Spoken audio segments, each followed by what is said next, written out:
आज हम जिस प्रत्यय की बात करने जा रहे हैं वो प्रत्यय होगा तद्धित प्रत्यय। आज हम बात कर रहे हैं प्रत्यय जो अध्याय चल रहा है, इसी प्रत्यय अध्याय का आज हम दूसरा भाग पढ़ने जा रहे हैं और इस भाग के अंतर्गत हम क्या पढ़ेंगे? तद्धित प्रत्यय।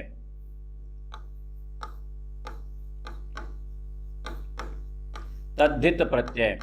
तो सबसे पहले तद्धित प्रत्यय किसे कहते हैं, तद्धित प्रत्यय के भेद कितने होते हैं, इसके अंतर्गत आने वाले उदाहरण किस किस प्रकार के होते हैं और उनकी पहचान क्या होती है, इन तमाम चीजों को हम पढ़ेंगे। तो मित्रों, आगे बढ़ने से पहले एक बार आप चाणक्य क्लासेस के YouTube चैनल को फटाफट सब्सक्राइब कर लीजिएगा, बेल आइकन को प्रेस कर लीजिएगा और वीडियो शुरू से अंत तक जरूर देखिएगा। और अगर पसंद आए तो मित्रों लाइक, शेयर और कमेंट करना ना भूलें। और कमेंट सेक्शन के जरिए आप अपनी हिंदी विषय से जुड़ी हुई जो समस्याएं हैं उसको, उन समस्याओं को भी मुझ तक पहुंचा सकते हैं। निश्चित रूप से आपकी उन समस्याओं का निराकरण किया जाएगा। मित्रों, अब हम बात करते हैं अपने अध्याय पर। तो जैसा कि आप जानते हैं कि आज हम पढ़ने वाले हैं तद्धित प्रत्यय। तो सबसे पहले हम बात करते हैं तद्धित प्रत्यय की एक परिभाषा क्या हो जाती है।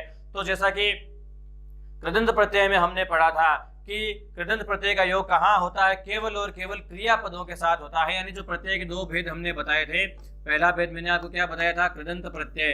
तो कृदंत प्रत्यय का योग हम किसके साथ करते थे, क्रियापदों के साथ, केवल क्रियाओं के साथ कृदंत प्रत्यय का प्रयोग करते थे। और क्रिया के अतिरिक्त अन्य जितने भी शब्द होते हैं उन सभी शब्दों के साथ में हम जिन प्रत्ययों का प्रयोग करेंगे वो प्रत्यय क्या कहलाएंगे, तद्धित प्रत्यय कहलाएंगे। तो इस प्रकार से इसकी परिभाषा क्या हो जाती है कि क्रिया से इतर यानी क्रिया के अतिरिक्त अन्य शब्दों जैसे संज्ञा, सर्वनाम, विशेषण, क्रिया, विशेषण और अव्यय, इन शब्दों के साथ जुड़ने वाले प्रत्यय को हम क्या कहेंगे, तद्धित प्रत्यय कहेंगे। मित्रों, तो आप इसकी परिभाषा लिख लीजिएगा। जो प्रत्यय क्रिया के अतिरिक्त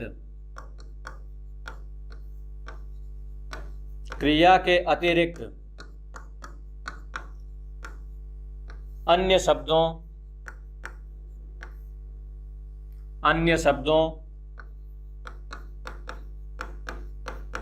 जैसे, अब क्रिया के अतिरिक्त अन्य शब्द कौन कौन से हो सकते हैं मित्रों, तो वो कौन कौन से हो जाएंगे, संज्ञा, सर्वनाम, विशेषण तथा अव्यय इत्यादि के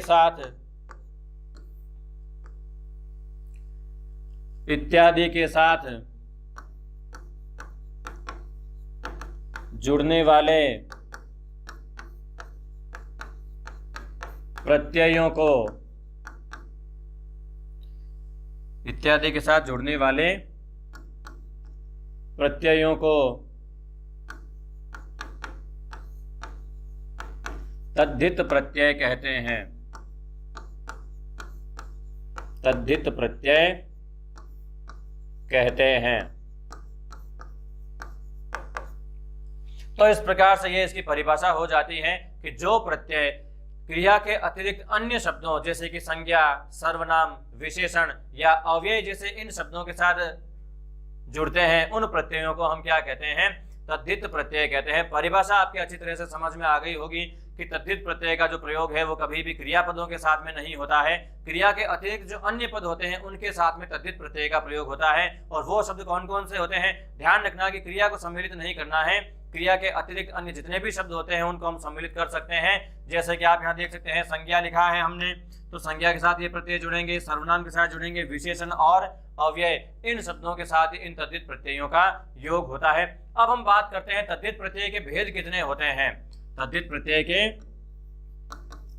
भेद कितने होते हैं, तो मित्रों आपको बता दूं मैं कि तद्धित प्रत्यय के 9 भेद होते हैं। कितने भेद होते हैं, 9 भेद होते हैं, जिनमें पहला भेद क्या हो जाएगा, कर्तृवाचक तद्धित। दूसरा भेद क्या हो जाएगा, संबंधवाचक तद्धित।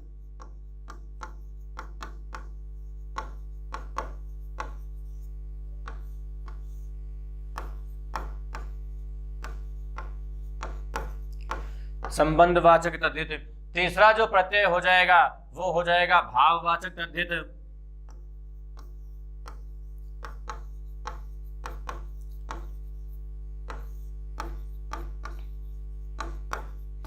उसके बाद में चौथा भेद हो जाएगा क्रिया विशेषणवाचक। क्रिया विशेषणवाचक तद्धित, इसे अव्ययवाचक तद्धित भी कहा जा सकता है। और इसके बाद में अगला हो जाएगा गुणवाचक तद्धित। पांचवा भेद क्या हो जाएगा? गुणवाचक, या अगर दूसरे शब्दों में हम कहें तो इसका एक और भेद हो जाता है विशेषणवाचक।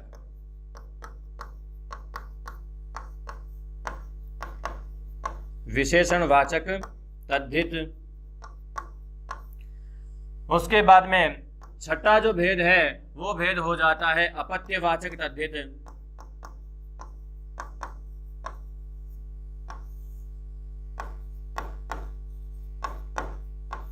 अपत्यवाचक तद्धित प्रत्यय। सातवां जो प्रत्यय का भेद हो जाता है वो हो जाता है ऊनार्थक। सातवां भेद क्या हो जाता है? ऊनार्थक।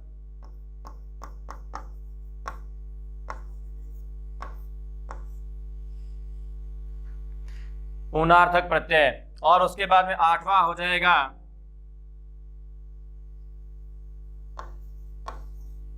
आठवां भेद हो जाएगा स्त्रीवाचक प्रत्यय। स्त्री प्रत्यय भी इसको कहा जा सकता है।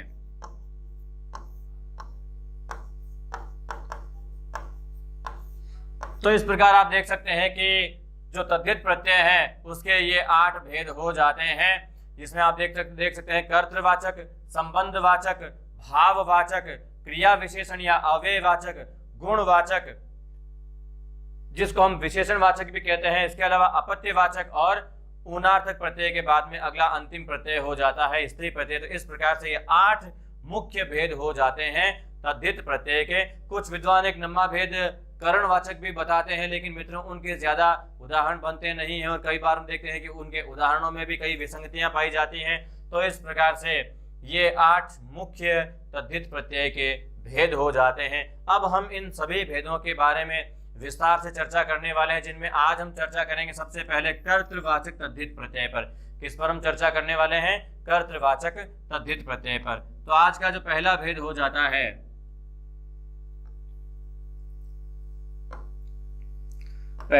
जाता है कर्तृवाचक तद्धित प्रत्यय।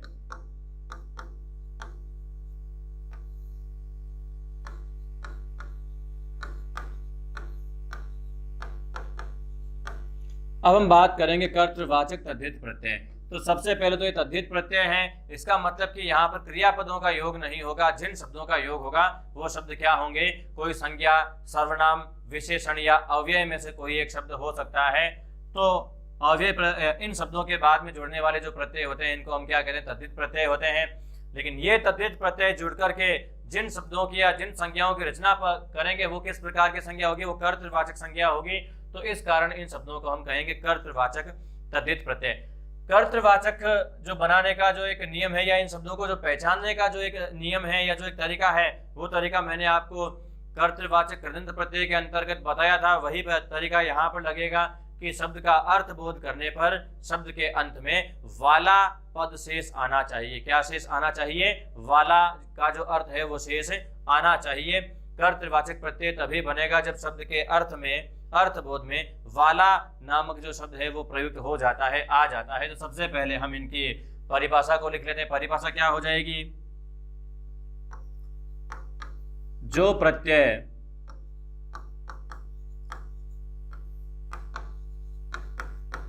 किसी संज्ञा, सर्वनाम, विशेषण इत्यादि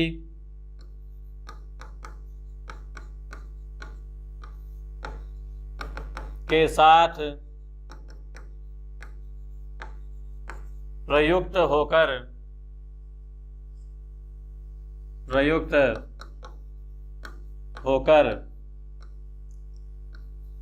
उन्हें कर्तावत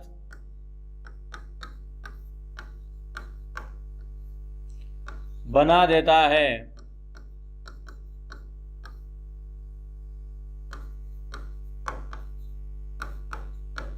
उसे या बना देते हैं उन्हें कौन सा प्रत्यय कहते हैं?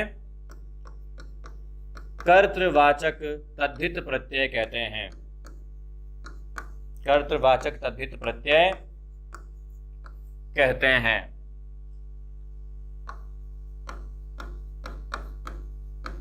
तो यह कर्तृवाचक तद्धित प्रत्यय की एक व्यवस्थित परिभाषा हो जाती है कि शब्द जिनके साथ जुड़ेंगे वो संज्ञा, सर्वनाम, विशेषण इत्यादि शब्द होंगे और जुड़ करके उन शब्दों को कर्तावत बना देंगे और ऐसे प्रत्ययों को हम क्या कहेंगे?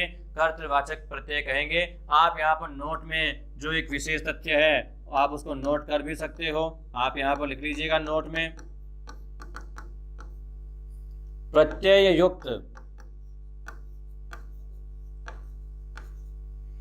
शब्द का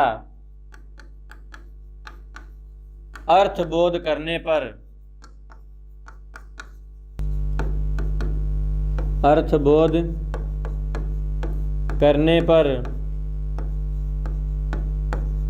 अंत में वाला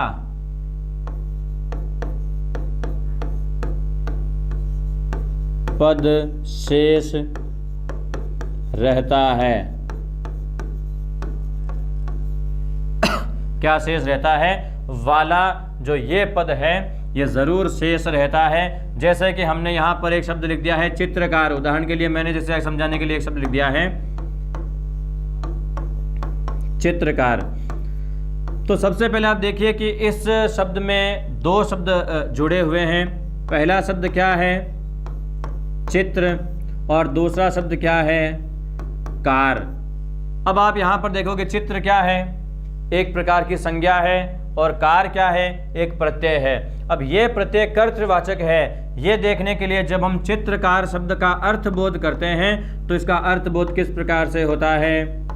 चित्र की रचना करने वाला, चित्र की रचना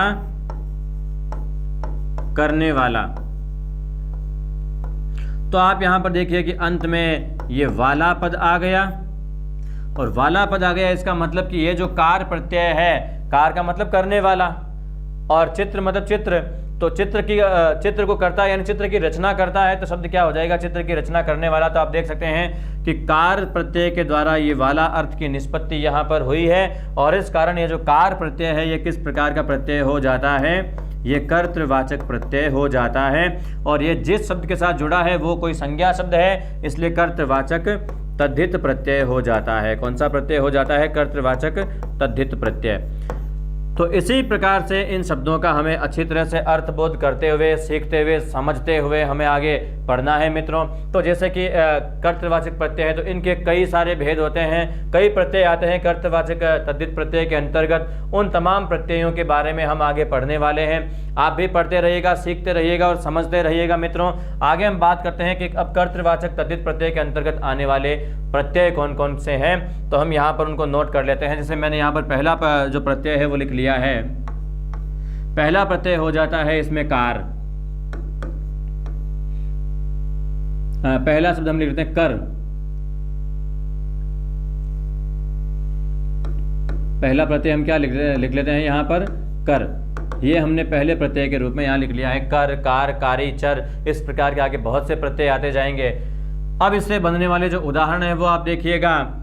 उदाहरण आएगा इसका मतलब कि शब्द के अंत में कर जो प्रत्यय के रूप में जुड़ा हुआ आएगा, इससे पहले कोई संज्ञा शब्द आएगा और शब्द का अर्थबोध करेंगे, तो अर्थबोध में कहीं न कहीं वाला जो पद है ये जरूर प्रयुक्त हो जाएगा। आप यहाँ पर उदाहरण देखिएगा, जैसे कि मैंने यहाँ पर शब्द लिख दिया है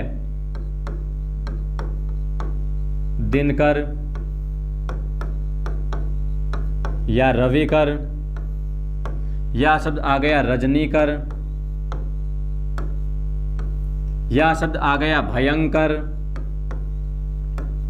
या शब्द आ गया प्रलयंकर, या शब्द आ गया शुभंकर। तो इन सभी शब्दों में आप देख सकते हैं कि कर प्रत्यय का प्रयोग हुआ है। आप शब्दों का जब अर्थ बोध करोगे तो दिनकर यानी दिन को करने वाला, रविकर और दिनकर का जो अर्थ है वो एक जैसा ही अर्थ होता है, दोनों सूर्य के ही पर्यायवाची हो जाते हैं। रजनीकर यानी रात्रि को करने वाला, भयंकर यानी भय को उत्पन्न करने वाला, प्रलयंकर यानी प्रलय को करने वाला, और इसी प्रकार शुभंकर का अर्थ क्या हो जाता है, कल्याण को करने वाला। तो इस प्रकार से ये जो शब्द हैं वो कर प्रत्यय से युक्त बने हुए शब्द हो जाते हैं। आगे हम बात करते हैं अगले प्रत्यय के बारे में। अगला प्रत्यय जो दूसरा प्रत्यय हो जाता है कार। कार प्रत्यय के योग से जब शब्द बनेंगे तो जहां पर हमने कर प्रत्यय लगाया है वहां हमें इस बार कौन सा प्रत्यय लगाना है, कार प्रत्यय लगा देना है। अर्थ बोध करेंगे तो इन शब्दों में भी कहीं न कहीं वाला अर्थ जो है वो शेष आ जाएगा। जैसे कि मैंने आपको पिछले पहले एक शब्द बताया था चित्रकार, चित्र की रचना करने वाला। इसी प्रकार शब्द मैंने लिख दिया कलाकार, इसी प्रकार शब्द लिख दिया शिल्पकार,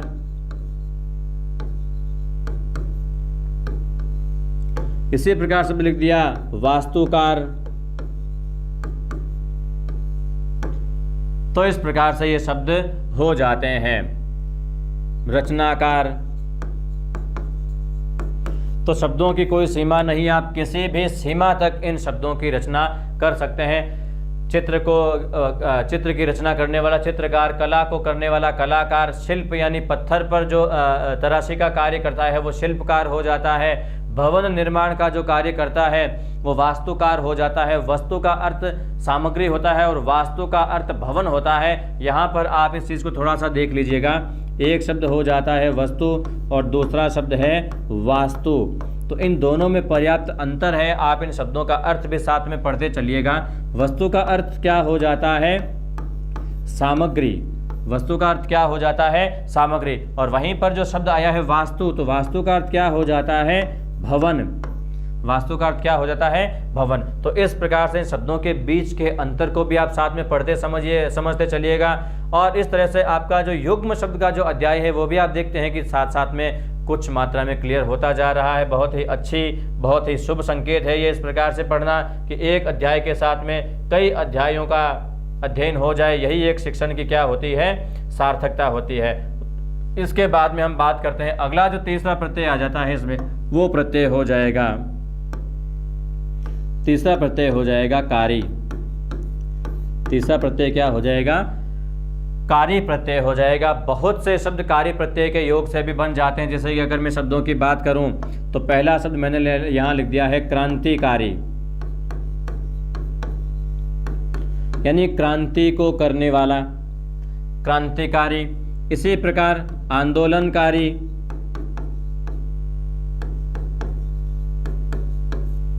आंदोलनकारी का मतलब क्या हो जाएगा, आंदोलन को करने वाला। तो इस प्रकार से कार्य प्रत्यय के योग से भी और बहुत से शब्द बन जाते हैं। तो ये कार्य प्रत्यय हो गया। आगे हम बात करते हैं जो प्रत्यय आ जाता है, चौथा प्रत्यय आ जाता है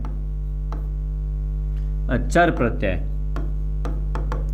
चौथा प्रत्यय कौन सा हो जाता है, चर प्रत्यय हो जाता है। इसका अर्थ होता है विचरण करना, घूमना। तो इसके संदर्भ में ये प्रत्यय भी यहाँ पर कर्ता पदों का निर्माण करेगा। किस प्रकार से करेगा, जैसे कि मैंने यहाँ पर एक शब्द लिख दिया है जलचर, यानी जल में विचरण करने वाले। इसी प्रकार मैंने लिख दिया है थलचर, तो स्थल पर विचरण करने वाले। इसी प्रकार मैंने लिख दिया है नभचर, तो इसका अर्थ क्या हो जाएगा, नभ यानी आकाश में विचरण करने वाले। इसी प्रकार एक शब्द हो गया खेचर, खे का मतलब क्या हो जाता है, अंतरिक्ष में विचरण करने वाले। गोचर, गोचर का अर्थ भूमि पर चलने वाला भी होता है और इंद्रियों से जिसको ग्रहण किया जाए वो भी होता है। गो शब्द के कई अर्थ हो जाते हैं। तो इस प्रकार से ये चर प्रत्यय के योग से उदाहरण बन जाते हैं। आगे जो उदाहरण बनेंगे हम बात करते हैं पांचवें प्रत्यय के बारे में। पांचवा प्रत्यय हो जाता है विद। पांचवा प्रत्यय क्या हो जाता है, विद प्रत्यय हो जाता है। तत्सम शब्दों की रचना करता है ये प्रत्यय। और इसके अंतर्गत जो आने वाले शब्द हैं वो किस प्रकार के होते हैं, आप एक बार शब्दों को देख लीजिएगा। जैसे मैंने यहाँ पर शब्द लिख दिया। अच्छा, यहाँ पर विद के पैरेलल आपको एक प्रत्यय और बता देता हूँ मैं, वो प्रत्यय हो जाता है वेत्ता। कौन सा प्रत्यय हो जाता है, विद के साथ ही वेत्ता प्रत्यय हो जाता है। लेकिन कोई बात नहीं, उसके उदाहरणों को हम अलग से पृथक से पढ़ लेंगे, इसके साथ में उसको शामिल नहीं करते हैं। लेकिन आपको ये बता दूं कि विद और वेत्ता जो प्रत्यय है, इन दोनों प्रत्ययों का वैसे शाब्दिक अर्थ एक ही होता है। दोनों का अर्थ एक ही होता है, जानने वाला। ठीक है। तो जैसे कि हम विद प्रत्यय के योग से बनने वाले शब्दों की बात करते हैं तो शब्द बन जाता है खगोलविद। खगोलविद। अब इसमें खगोल पूरा शब्द है और विद शब्द साथ में जुड़ा है, जिसका अर्थ क्या होता है, जिसका अर्थ क्या हो जाता है कि खगोल के बारे में विशेष रूप से जानने वाला खगोलविद। इसी प्रकार शब्द बन जाता है भूगोलविद। भूगोल के बारे में विशेष रूप से जानने वाला। मंत्रविद। मंत्रों के विषय में विशेष रूप से जानने वाला या मंत्रों को जानने वाला क्या कहलाता है, मंत्रविद। इसी प्रकार शिक्षाविद। शिक्षा के बारे में जानने वाले। तो इस प्रकार से विद प्रत्यय के योग से बहुत से शब्द बनाए जा सकते हैं। आगे हम बात करते हैं वेत्ता प्रत्यय के योग से बनने वाले जो उदाहरण हैं, जैसे मैंने यहां पर शब्द लिख दिया पुरातत्ववेता।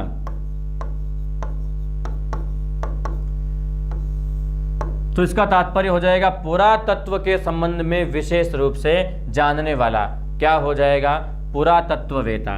इसी प्रकार मैंने लिख दिया यहां पर विधिवेत्ता। विधि शास्त्र के विषय में यानी कानून या संहिता के विषय में विशेष रूप से जानने वाला क्या हो जाएगा, विधिवेत्ता हो जाएगा। इसी प्रकार मैंने शब्द यहां पर दिया व्याकरणवेत्ता।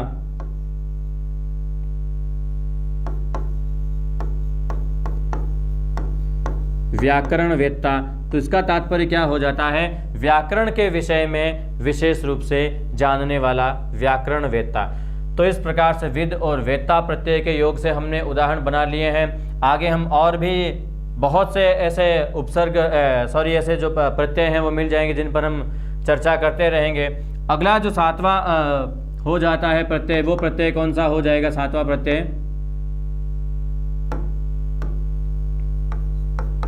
सातवां प्रत्यय हम यहां पर लिख लेते हैं दाई। सातवां प्रत्यय हम क्या लिख लेते हैं, दाई प्रत्यय लिख लेते हैं। और दाई प्रत्यय के योग से जो बनने वाले शब्द हैं वो शब्द किस प्रकार से बन जाएंगे, इसका भी अर्थ वाला के अर्थ में ही आएगा। जैसे कि मैंने यहां पर शब्द लिख दिया ज्ञानदायी।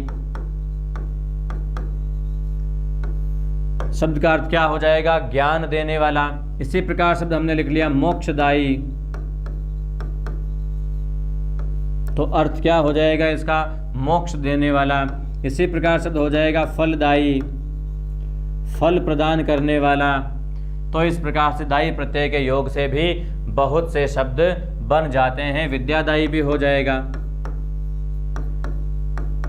विद्या प्रदान करने वाला क्या हो जाएगा, विद्यादायी। तो इस प्रकार से दायी प्रत्यय के योग से बने हुए ये शब्द हो गए। आगे हम बात करते हैं तो अगला प्रत्यय आ जाता है धर प्रत्यय। कौन सा प्रत्यय आ जाता है अगला, धर प्रत्यय। और धर प्रत्यय के योग से जो बनने वाले शब्द हैं वो शब्द कौन कौन से होते हैं, तो जैसे कि मैंने यहां पर शब्द लिख दिया है गंगाधर। शब्द क्या लिख दिया है, गंगाधर, यानी गंगा को धारण करने वाला। तो यहां पर भी आप देख सकते हैं धारण करने वाला पद शेष आ रहा है। इसका मतलब धर प्रत्यय क्या है, कर्तृवाचक प्रत्यय है। लेकिन गंगा शब्द क्या है, एक संज्ञा है, क्रिया नहीं है, इसलिए ये धर प्रत्यय कर्तृवाचक तद्धित प्रत्यय हो जाता है। गंगाधर हो जाएगा,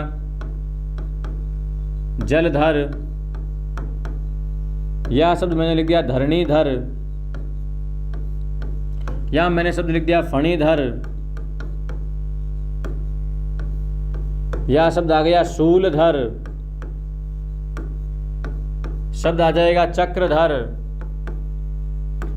वज्रधर। बहुव्रीहि समास के उदाहरणों के अंतर्गत आते हैं। धर प्रत्यय के योग से बनने वाले जो शब्द होते हैं सामान्यतः किस प्रत्यय के अंतर्गत आते हैं, ये बहुव्रीहि समास के अंतर्गत। आप देखोगे हर एक शब्द का अपना एक पृथक अर्थ निकल रहा है। जैसे कि हम बात करते हैं गंगाधर, तो इसका अर्थ हो जाता है भगवान शिव। जलधर, तो इसका अर्थ हो जाता है बादल। धरणीधर, तो इसका अर्थ शेषनाग भी हो जाता है, सम्राट भी हो जाता है। इसी प्रकार फणीधर भगवान शिव का हो जाता है, शूलधर भी भगवान शिव का हो जाता है, चक्रधर भगवान विष्णु या श्री राम भगवान विष्णु का या श्री कृष्ण का हो जाता है, धनुर्धर लिखें तो भगवान श्री राम का हो जाता है। तो ऐसे बहुत से शब्द धर प्रत्यय के योग से बनाए जा सकते हैं। आगे हम बात करते हैं प्रत्यय की, तो नम्मा प्रत्यय हो जाता है हर प्रत्यय। कौन सा हो जाता है नम्मा प्रत्यय, हर प्रत्यय। और इसके योग से जो बनने वाले शब्द होते हैं वो शब्द किस प्रकार से हो जाएंगे। जैसे कि मैंने यहाँ पर एक शब्द लिख दिया है विघ्नहर, या मैंने शब्द लिख दिया कष्टहर, कष्ट को हरने वाला। पीड़ाहर, पीड़ाहर, पीड़ा को हरने वाला। कब्जहर, कब्ज को हरने वाला। तो आप देखते हैं कि इस प्रकार यहाँ पर हर प्रत्यय का जो अर्थ है वो भी वाला के संदर्भ में अर्थ प्रदान कर रहा है, हरने वाला, दूर करने वाला। और इनसे पहले आए हुए जो शब्द हैं वो आप देख सकते हैं कोई ना कोई संज्ञा शब्द ही है। तो इस प्रकार ये जो हर प्रत्यय है ये भी कर्तृवाचक तद्धित प्रत्यय हो जाता है। हर के बाद में आगे हम बात करते हैं तो इसी का मिलता जुलता एक और प्रत्यय हो जाता है हर्ता प्रत्यय। क्या प्रत्यय हो जाता है? हर्ता। वस्तुतः हर और हर्ता ये दोनों एक ही अर्थ में प्रयुक्त होने वाले प्रत्यय हैं। इसके उदाहरणों की भी जब आप बात करोगे तो जैसे इन्हीं शब्दों में हम हर के स्थान पर हर्ता प्रत्यय लगा देंगे तो ये शब्द बन जाएंगे। शब्द क्या हो जाएगा? विघ्नहर्ता,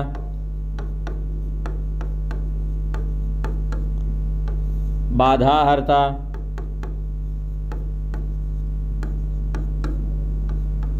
कष्टहर्ता,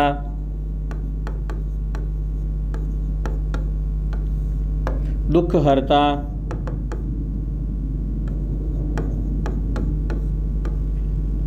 दुःखहर्ता। तो इस प्रकार से आप देख रहे हैं कि बहुत से शब्दों की रचना हर्ता प्रत्यय के द्वारा भी की जा सकती है। आगे हम प्रत्यय की बात करते हैं तो 11वां प्रत्यय क्या हो जाता है?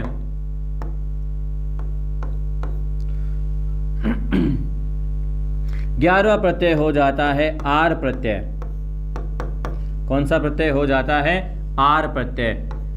सामान्यतः इसके द्वारा जो शब्द बनते हैं, हमारी सामाजिक जातिगत व्यवस्थाओं का बोध करवाने वाले कुछ शब्द बनते हैं। जैसे कि चर्म के साथ में आर शब्द प्रत्यय जुड़ गया तो शब्द क्या हो जाएगा? चमार।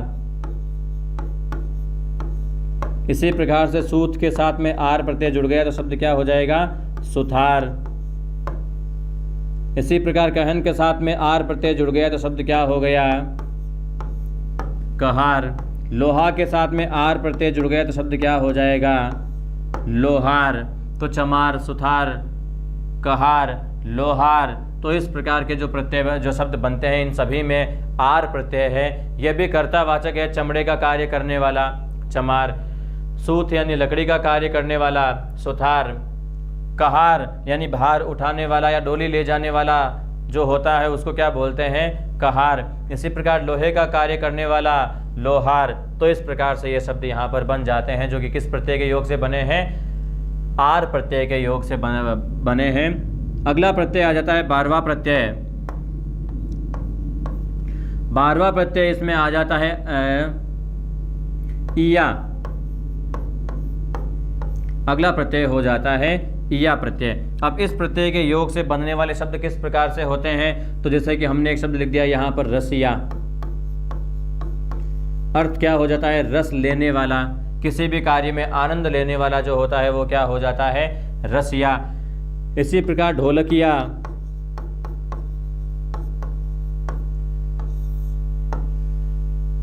तो क्या हो जाएगा? ढोलक बजाने वाला। इसी प्रकार एक शब्द हो जाएगा आढ़तिया। तो इसका अर्थ क्या? आढ़त पर कार्य करने वाला।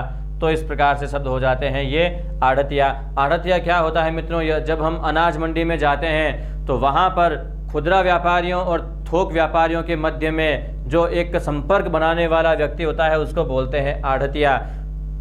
तो इस प्रकार से ये शब्द बन जाते हैं जिसमें प्रत्यय कौन सा हो जाता है? या प्रत्यय हो जाता है। आगे हम बात करें तो अगला प्रत्यय हो जाता है ई प्रत्यय। अगला प्रत्यय कौन सा हो जाता है? 13वां प्रत्यय हो जाएगा ई प्रत्यय। ई प्रत्यय के योग से बनने वाले भी शब्द कुछ ऐसे ही होंगे। जैसे मैंने यहां पर लिख दिया है तेली, या जैसे हमने शब्द लिख दिया तंबोली, या शब्द हमने लिख दिया है पनवाड़ी।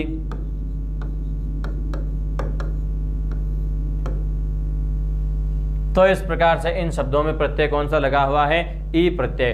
तेल निकालने वाला, तेली, तांबूल बेचने वाला, तांबूल का मतलब पान होता है, जो हम पान का बीड़ा चबाते हैं, खाते हैं, वही पान, तो उसे बेचने वाला तंबोली या पनवाड़ी कहलाता है। तो इस प्रकार तेली, तंबोली, पनवाड़ी ये जो शब्द हैं ये किस प्रकार के शब्द हो जाते हैं? कर्तृवाचक तद्धित प्रत्यय हो जाता है, क्योंकि तेल, तांबूल और पान यहाँ पर भी क्या शब्द हैं? संज्ञा शब्द हैं। तो इस कारण से अगला जो प्रत्यय आ जाता है वो प्रत्यय इसमें आ जाएगा 14वां प्रत्यय,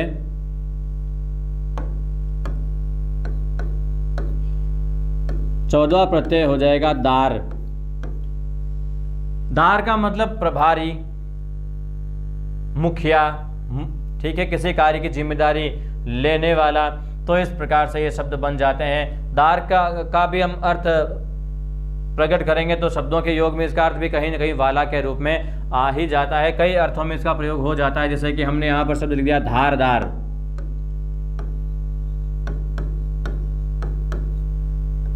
तो सीधा सा इसका अर्थ क्या निकल जाता है? तेज धार वाला, वही क्या होता है? धारदार होता है। इसी प्रकार शब्द हो जाएगा फलदार। इसी प्रकार शब्द हो जाएगा छायादार, छाया देने वाला, फल देने वाला। तो इस प्रकार दावेदार, दावा करने वाला, हकदार, हक की बात करने वाला क्या हो जाता है? हकदार हो जाता है। इसी प्रकार कुछ और भी शब्द हो जाता है, जैसे कि थानेदार। अब यहां पर क्या हो जाएगा? थाने का जो प्रभारी होता है, पुलिस स्टेशन का जो प्रभारी होता है, वो क्या होता है? थानेदार हो जाता है। इसी प्रकार कुछ शब्द और भी मिल जाते हैं, जैसे लंगोटदार हो जाता है, गोटेदार हो जाता है। तो इस प्रकार से और भी शब्द बनाए जा सकते हैं। अगला जो प्रत्यय हो जाएगा वो प्रत्यय हो जाएगा 15वां प्रत्यय हो जाएगा एरा प्रत्यय। कौन सा प्रत्यय हो जाएगा? एरा प्रत्यय। संज्ञा पदों के साथ में जुड़ करके और वाला ऐसा अर्थ प्रदान करने वाला। ध्यान रखिएगा कि हमने इस एरा प्रत्यय को कई जगह पढ़ा है। हमने इस एरा प्रत्यय को सबसे पहले पढ़ा है कर्तृवाचक तद्धित प्रत्यय में।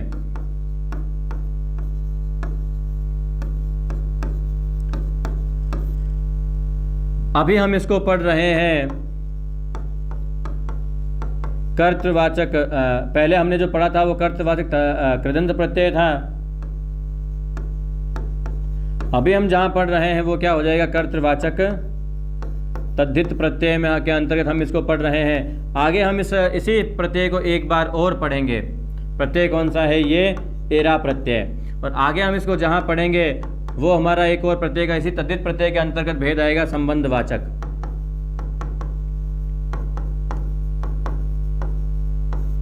तो संबंधवाचक के अंतर्गत भी हम एरा प्रत्यय को पढ़ेंगे। तो एरा प्रत्यय जो है वो कोई एक किसी भेद में आने वाला प्रत्यय नहीं है, इस बात का आप ध्यान रखिएगा। शब्दों की प्रवृत्ति, शब्दों की प्रकृति को पहचानिएगा।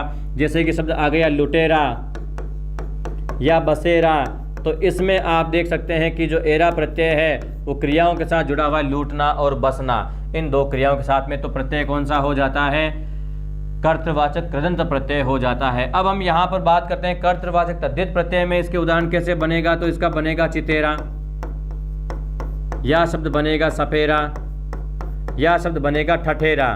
तो यहाँ पर आप देखोगे इन तीनों शब्दों में चित्र, सर्प और ठठ, ये जो शब्द हैं ये संज्ञा शब्द हैं। सामान्यतः ठठ शब्द किसके लिए प्रयुक्त होता है? सामान्यतः ठठ शब्द का प्रयोग होता है कागज की लुगदी से जो बर्तन वगैरह बनाते हैं, प्राचीन समय में से बनाया करते थे, उन्हें बनाने वाला जो है वो ठठेरा होता है। लेकिन कालांतर में धातुओं के बने बर्तनों का कार्य करने वाला व्यक्ति होता है, उसको भी क्या कहा गया है? ठठेरा ही कहा गया है। तो इस प्रकार ये शब्द हो जाता है। अब हम बात करते हैं संबंधवाचक के अंतर्गत इसके शब्द कैसे बनेंगे। तो निश्चित रूप से वो संबंध को दर्शाने वाले ही शब्द बनेंगे। जैसे कि मैंने लिख दिया चचेरा, या शब्द लिख दिया फुफेरा, या शब्द लिख दिया ममेरा, या शब्द लिख दिया मौसेरा। तो इस प्रकार के जो शब्द होते हैं ये हमारे सामाजिक संबंधों की प्रकृति के आधार पर बने हैं। तो इस प्रकार से आप देख सकते हैं कि एरा जो प्रत्यय है ये कई रूपों में आता है। इन्हीं में से कोई चार भेद मान लीजिए, एक शब्द लुटेरा लिख दिया, एक चितेरा, एक चचेरा, फुफेरा लिख करके पूछ लिया किस विकल्प में कृदंत प्रत्यय का प्रयोग हुआ है तो आपको देखना क्या है वहाँ पर कि क्रिया का प्रयोग कहाँ हुआ है। तो क्रिया का प्रयोग लुटेरा में हुआ है तो वहाँ पर आप किसको चुनोगे, लुटेरा को चुनोगे। या फिर लुटेरा, बसेरा और चितेरा, ये 3 विकल्प देकर के और आपको पूछ ले, या सपेरा देकर के पूछ ले कि किस विकल्प में कृदंत प्रत्यय का प्रयोग नहीं हुआ है, तो वो सपेरा में नहीं हुआ है, क्योंकि लूटना और बसना ये दोनों के दोनों क्या है, यहाँ पर क्रियाएं हैं। कई बार चचेरा, ममेरा, मौसेरा, फुफेरा, इनमें से मान लीजिए ये 3 शब्द दे दिए और एक शब्द दे दिया यहाँ पर ठठेरा, और सवाल आपको ये कर लिया कि कौन सा संबंधवाचक तद्धित प्रत्यय नहीं है, तो वहाँ पर आपका जवाब होना चाहिए ठठेरा, क्योंकि ठठेरा शब्द जो है संबंध नहीं बताता है। ये ठठ यानी एक संज्ञा जो है बर्तन, पात्र, तो उनसे जुड़ा हुआ शब्द होने के कारण ये शब्द जो है वो कर्तवाचक तद्धित प्रत्यय हो जाता है, ना कि संबंधवाचक होता है। तो इस प्रकार से इस प्रत्यय को पढ़ने के लिए आपको विशेष प्रयत्न करने की थोड़ी ज़रूरत पड़ेगी। अच्छे से, ढंग से और ध्यान से इस ऐसे प्रत्ययों को हमें पढ़ना चाहिए।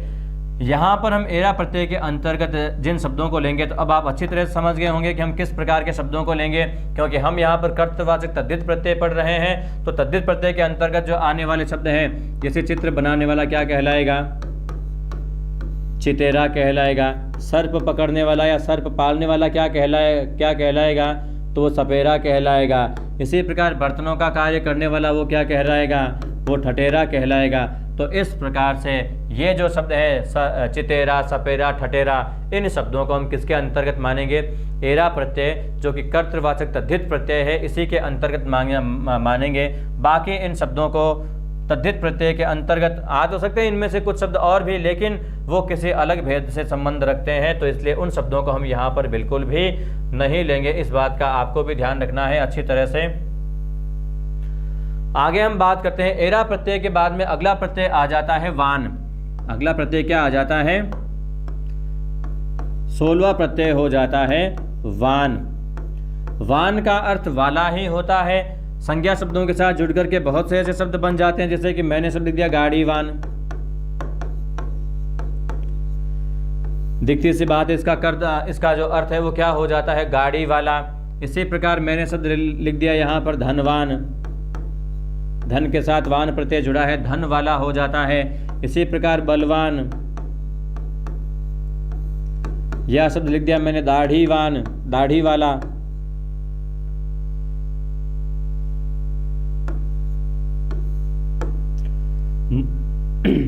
तो इस प्रकार से ये वान प्रत्यय के योग से जो बनने वाले शब्द हैं वो शब्द हो जाते हैं। आगे इसमें जो मूल वाला शब्द है वो भी आप देखते हैं कभी कभी प्रत्यय के रूप में प्रयुक्त हो जाता है। कौन सा शब्द, वाला शब्द। बहुत से शब्द वाला प्रत्यय के योग से बनते हैं। ये पद, ये प्रत्यय अगर किसी क्रिया के साथ जुड़ा हो तो कर्तृवाचक कृदंत प्रत्यय हो जाएगा, और यदि किसी संज्ञा के साथ जुड़ा हो तो कर्तृवाचक तद्धित प्रत्यय हो जाएगा। जैसे कि पढ़ने वाला, लिखने वाला, खेलने वाला, आने वाला, जाने वाला। यहाँ पर पढ़ना, लिखना, खेलना, आना, जाना, ये सभी के सभी क्या है, क्रियाएं हैं। तो उन शब्दों के साथ में जुड़ा प्रत्यय क्या कहलाएगा, कृदंत प्रत्यय कहलाएगा। लेकिन दूध वाला, फल वाला, फेरी वाला, पानी वाला, तो इन सभी शब्दों में आप देखते हैं कि दूध, फल, सब्जी, पानी, ये सभी के सभी शब्द क्या हैं, संज्ञा हैं। इसलिए यहाँ पर जो वाला प्रत्यय हम पढ़ेंगे वो तद्धित प्रत्यय के अंतर्गत पढ़ेंगे। उदाहरण इसके किस प्रकार से आ जाएंगे, इसके उदाहरण आ जाएंगे। जैसे हमने यहाँ पर लिख दिया है दूध वाला, सब्जी वाला, अखबार वाला,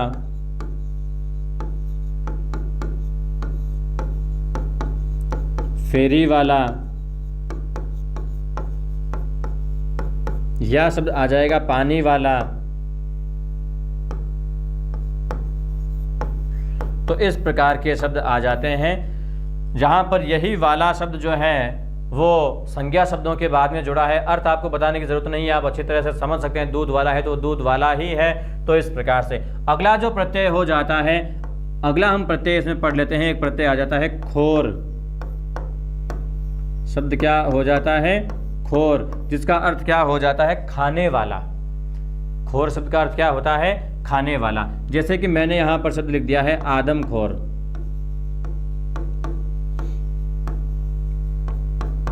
आदमखोर, या जैसे शब्द हो जाएगा चींटीखोर, आदमी को खाने वाला, चींटियों को खाने वाला क्या कहलाएगा? चींटीखोर। आदमी को खाने वाला क्या कहलाएगा? आदमखोर। इसी प्रकार हराम की खाने वाला क्या हो जाएगा?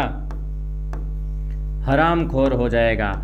रिश्वत खाने वाला क्या हो जाएगा? वो रिश्वतखोर हो जाएगा। क्या हो जाएगा? रिश्वतखोर। पानी में डुबकी लगाने वाला जो है वो क्या कहलाएगा? गोताखोर कहलाएगा। क्या कहलाएगा? गोताखोर। जो अच्छे तैराक होते हैं उसे क्या बोलते हैं? गोताखोर बोलते हैं। तो इस प्रकार से खोर भी क्या होता है? एक तद्धित प्रत्यय होता है, जो आप देखते हैं कि संज्ञाओं के साथ जुड़ता है। यहाँ पर भी इसका अर्थ कहीं न कहीं वाला के अर्थ में आ जाता है, आदमी को खाने वाला, आदमखोर। इसी प्रकार इन बाकी शब्दों को भी आप देख सकते हैं। आगे हम बात करते हैं, एक और प्रत्यय आ जाता है मार प्रत्यय। कौन सा प्रत्यय आ जाता है? मार प्रत्यय। और मार प्रत्यय के जो बनने वाले उदाहरण है वो उदाहरण किस प्रकार से बनते हैं? जैसे कि मैंने यहाँ पर एक शब्द लिख दिया है चींटी मार, चिड़ी मार। चिड़िया को मारने वाला, चिड़िया को मारने वाला क्या कहलाता है? चिड़ी मार। बहेलिया इसका अर्थ भी हो सकता है। और जैसे मैंने शब्द लिख दिया यहाँ पर बटमार। बटमार में मूल शब्द होता है बाट। मूल शब्द क्या होता है? बाट। अब बाट शब्द के यहाँ पर कई अर्थ लिए जाते हैं। एक तो भार मापन के लिए जो लोहे का बना हुआ होता है उसको भी हम क्या बोलते हैं? बाट बोला करते हैं। अच्छा, दूसरी बात तो होता है बाट जो होना, यानी रास्ता देखना या इंतजार करना। तो इंतजार के अर्थ में भी आता है, रास्ते के अर्थ में भी आता है। यहाँ पर जो अर्थ आएगा वो रास्ते के अर्थ में आ जाएगा। बटमार का अर्थ हो जाता है बाट में मारने वाला, यानी कि रास्ते में जो मारने वाला है वो क्या कहलाता है? बटमार कहलाता है, रास्ते में लूटमार करने वाला। तो ऐसे लोगों को कहा जाता है डाकू। क्या कहा जाता है? डाकू कहा जाता है। तो बटमार शब्द आ जाता है बाट, यानी रास्ते में मारने वाला। एक शब्द हो जाता है पॉकेट मार।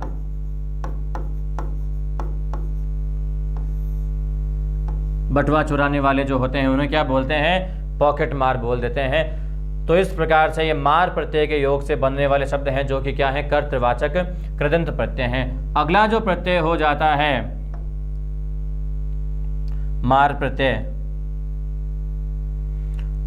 तो इस प्रकार से आज हमने देखा कि यहां तक हमने पढ़ा है कर्तृवाचक कृदंत प्रत्यय के विषय में पढ़ा है। आगे हम जिस प्रत्यय के बारे में पढ़ने जा रहे हैं वो अगला प्रत्यय हो जाएगा संबंधवाचक कृदंत प्रत्यय। तो उसके बारे में भी छोटा सा प्रत्यय है, गिने चुने 3-4 प्रत्यय उसके अंतर्गत आते हैं। उसकी परिभाषा क्या होती है वो हम लिख लेते हैं, यहाँ पर अच्छी तरह से समझ लेते हैं। हम प्रत्यय कौन सा पढ़ रहे हैं? दूसरा संबंधवाचक, संबंधवाचक तद्धित प्रत्यय। तो संबंधवाचक तद्धित प्रत्यय के अंतर्गत आने वाले शब्द कौन कौन से हो जाते हैं? सबसे पहले तो ये कि ये प्रत्यय किसी संज्ञा शब्द के साथ जुड़कर और किसी संबंध का बोध करवाने वाले शब्दों की रचना करते हैं। जो प्रत्यय किसी शब्द के साथ जुड़कर किसी संबंध का बोध कराने वाले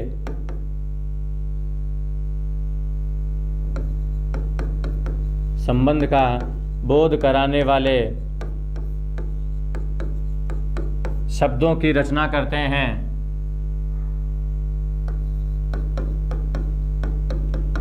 शब्दों की रचना करते हैं।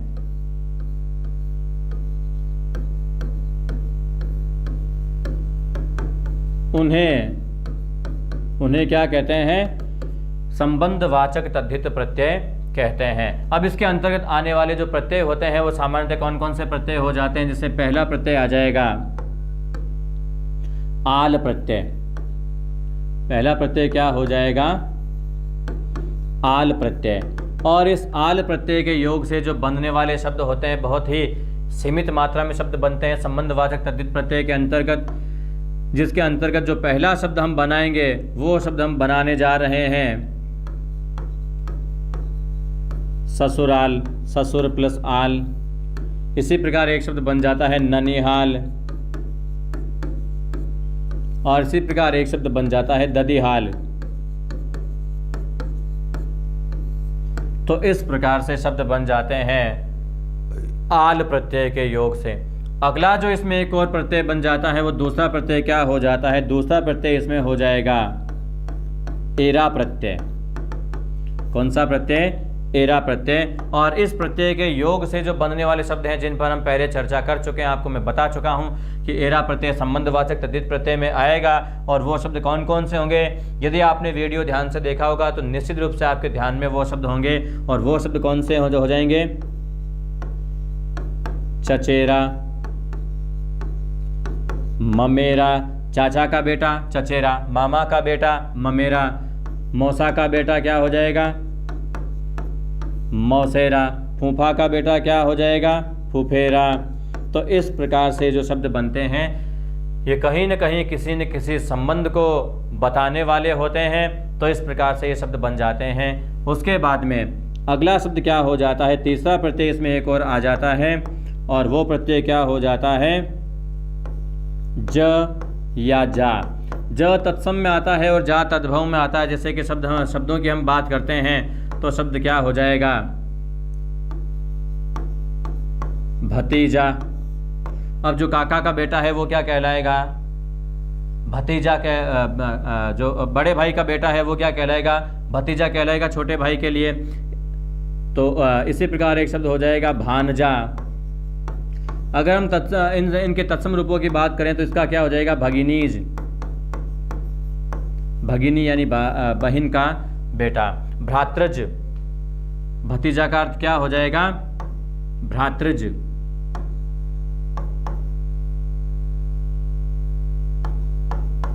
भ्रातृज। तो इस प्रकार से ये शब्द बन जाते हैं ज और जा के योग से। तो मित्रों, इस प्रकार आज हमने तद्धित प्रत्यय के दो भेदों के बारे में विस्तार से पढ़ा है। आशा करता हूँ आपके समझ में आया होगा। निश्चित रूप से आपने ये चीज़ें अच्छी तरह से समझी होगी। आपको महसूस भी हुआ होगा कि ये चीज़ें आपकी परीक्षा में काफ़ी मददगार हो सकती है। किसी प्रकार की मैंने जल्दबाजी भी नहीं की है पढ़ाने समझाने में। लेकिन फिर भी मित्रों, आपसे फिर से कहना चाहूँगा कि यदि फिर भी कोई समस्या अगर आ रही हो इन्हीं प्रत्ययों के रिगार्डिंग, तो मित्रों कमेंट सेक्शन के जरिए आप हम तक अपनी समस्या पहुँचाने में मत घबराइएगा। इसी के साथ मैं अपनी वाणी को विराम देता हूँ।